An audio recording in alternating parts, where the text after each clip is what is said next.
जय श्री राम बच्चों, मैं अमित कुमार। आज हम अपने YouTube चैनल पर कक्षा 9 के गणित का अध्याय 6 यानी 6वां अध्याय, जिसका नाम है रेखा और कोण, इसका भाग 1 पढ़ेंगे।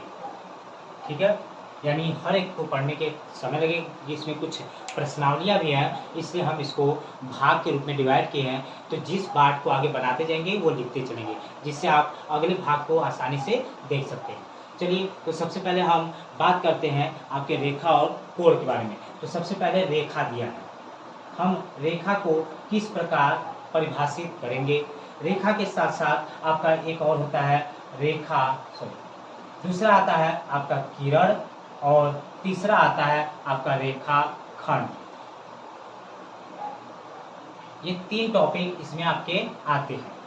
ये 3 टॉपिक आपको इसमें बताने हैं कि रेखा, किरण और रेखाखंड को कैसे परिभाषित करेंगे। ठीक बच्चों, थोड़ा पास लिखते हैं जिससे हमें समझने में आसानी होगी।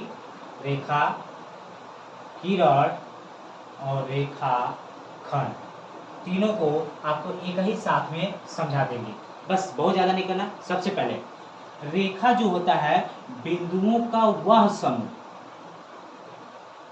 बिंदुओं का वह समूह जिसकी दिशा दोनों तरफ होती है। यानी रेखा बिंदुओं का वह समूह होता है जिसकी दिशा दोनों तरफ होती है। एग्जाम्पल के तौर पे ये, या फिर दूसरी भाषा में कहा जाए तो यानी कि रेखा जिसका कोई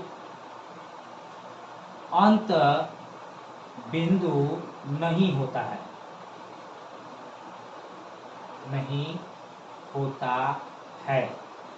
ठीक है। अगला पॉइंट, यानी रेखा की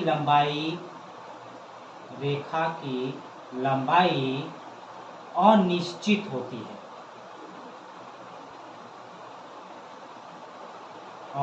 अनिश्चित होती है, यानी इतने सारे पॉइंट हैं जो आपको रेखा के बारे में बताती है कि रेखा आप किस प्रकार परिभाषित कर सकते हैं।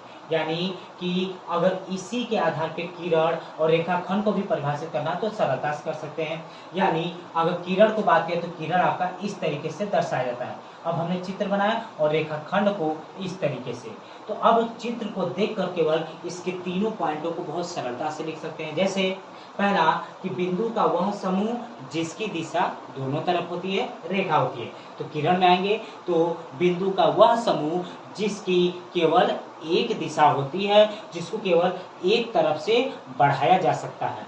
रेखाखंड की बात करें तो बिंदु का वह समूह जिसमें कोई दिशा नहीं होती, जिसे किसी भी तरफ से बढ़ाया नहीं जा सकता। दूसरा पॉइंट, जिसका कोई अंत बिंदु नहीं होता है। रेखा में जिसका कोई अंत बिंदु नहीं होता है। तो किरण में आप देख रहे होंगे कि किरण में लिखा जाएगा कि किरण में एक अंत बिंदु होता है, और वही रेखाखंड में आपको कितने अंत बिंदु दिखाई दे रहा है? 2। यानी रेखाखंड में 2 अंत बिंदु होते हैं। और आप अपने पिछली कक्षा में केवल इसी एंड पॉइंट या अंत बिंदु से ही इन सबको परिभाषित करते रहे होंगे, यानी बाकी चीजों को आप नहीं समझे होंगे। तीसरी दिया है कि रेखा की लंबाई अनिश्चित होती है, यानी आप रेखा को किसी के द्वारा माप नहीं सकते। उसी प्रकार किरण में भी आपकी लंबाई अनिश्चित होती है, यानी आप किरण को भी कभी भी माप नहीं सकते। किसी की लंबाई यानी कोई भी किरण आप कभी भी नाप नहीं सकते। लेकिन जो रेखाखंड होता है, रेखाखंड की लंबाई निश्चित हो जाती है। क्यों? अब यहाँ पे कारण क्या है कि इन दोनों को माप नहीं सकते और रेखाखंड को माप सकते हैं। इसकी लंबाई निश्चित क्यों होती है?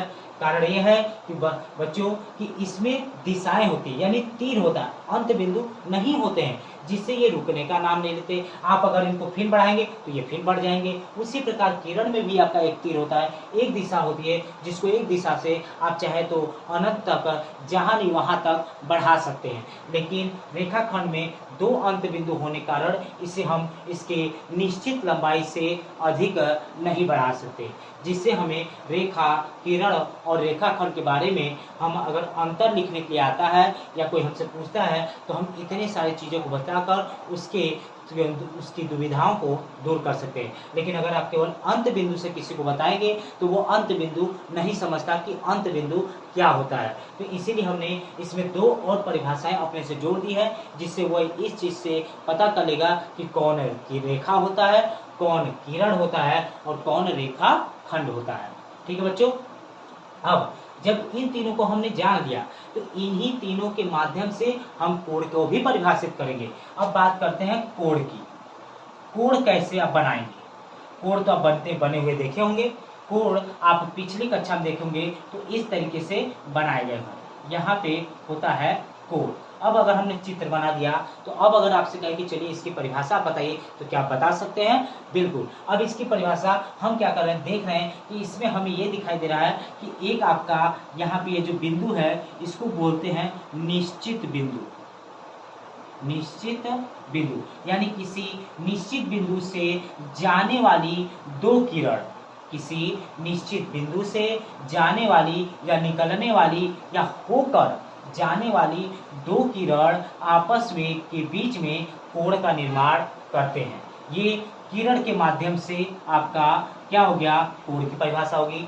दूसरा, हम रेखा के माध्यम से कोण को परिभाषित करेंगे। यानी कह सकते हैं दूसरा पॉइंट, दूसरा चीज कि जब 2 रेखाएं एक दूसरे को किसी एक बिंदु, एक निश्चित बिंदु पे अगर प्रतिच्छेद करें, जब 2 रेखाएं एक दूसरे को किसी निश्चित बिंदु पे प्रतिच्छेद करती हैं तो वहां पर भी कोण का निर्माण होता है। यानी यहाँ पे कोण की परिभाषा रेखा के अंतर्गत बनाई गई है। यानी कोण की परिभाषा आप 2 तरीके से, कोई भी अध्यापक या कोई भी आपसे पूछता है तो आप इसका 2 तरीके से परिभाषित उसको कर सकते हैं, एक किरण से और दूसरा रेखा से। किरण से अगर परिभाषित करना होगा, एक बार और सुनिए, किसी निश्चित बिंदु से निकलने वाली या निश्चित बिंदु से होकर जाने वाली या निश्चित बिंदु से गुजरने वाली 2 किरण आपस में मिलकर कोण का निर्माण करती हैं। दूसरा, रेखा से कहेंगे तो जब 2 रेखाएं परस्पर या आपस में किसी एक निश्चित बिंदु पे प्रतिच्छेद करें तो उस निश्चित बिंदु पर कोण का निर्माण होता है। ठीक है बच्चों, यानी इससे हम कोण की परिभाषा भी 2 तरीके से जान लिए और आप 2 तरीके में से किसी भी तरीके को प्रयोग कर सकते हैं। यानी आप तो एक तरीके से हो सकता है कि आप केवल एक तरीके जानते हो, हमने आपको 2 तरीके से बता दिया। आप 2 तरीके से आप कोण को किसी को भी परिभाषित करके बता सकते हैं। अब इसके बाद हम लोग पढ़ेंगे कि कोण के प्रकार क्या होते हैं। आप पिछले कक्षा में पढ़े होंगे कि कोण हम लोग बहुत सारे देखे हैं, 0 degree, 1 degree, 2 degree, 3 degree, 4 degree, 5, यानी जैसे कि आपका चांदा होता है। चांदे में आप देखेंगे कि चांदे में ऊपर से नीचे तक बना होता है, जिसके एक सिरे पर 0 डिग्री से शुरू होकर दूसरे पे 180 डिग्री पे खत्म होता है। लेकिन अब इन्हीं 0 से लेके 180 को परिभाषित करने के लिए या सबको एक दूसरे में मिलाने के लिए कोण के प्रकार डिसाइड किए गए हैं और कोण का टोटल प्रकार होता है 6, जिसके बारे में तो हम आज नहीं जान पाएंगे, क्योंकि आज की वीडियो में केवल उतना ही जानेंगे जितना कि आप एक दिन में इसको मेमोराइज कर सके, यानी इसको दोबारा पढ़ सके और इसके सभी प्रकार के कथनों को अपने दिमाग में उतार सके, जिससे कि आपको बाद में ये बार बार पढ़ने की जरूरत न पड़े। अगर आप इसको 1 बार 2 बार रिवीजन कर लेते हैं तो मेरा मानना है कि आपके दिमाग से कभी नहीं उतरेगा। आप कभी भी पढ़ेंगे तो इस चीज़ को किसी दूसरे को बहुत सरलता से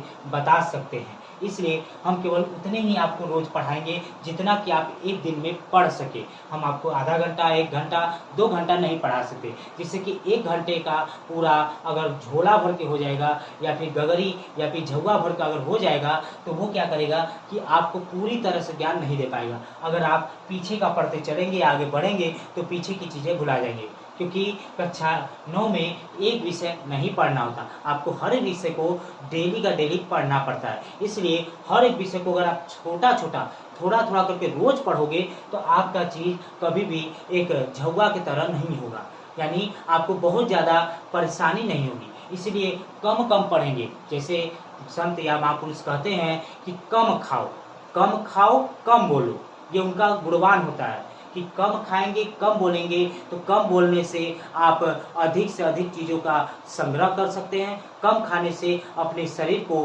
फिट रख सकते हैं। उसी प्रकार पढ़ाई में भी होता है कि पढ़ाई को प्रतिदिन पढ़िए, कम पढ़िए लेकिन प्रतिदिन पढ़िए।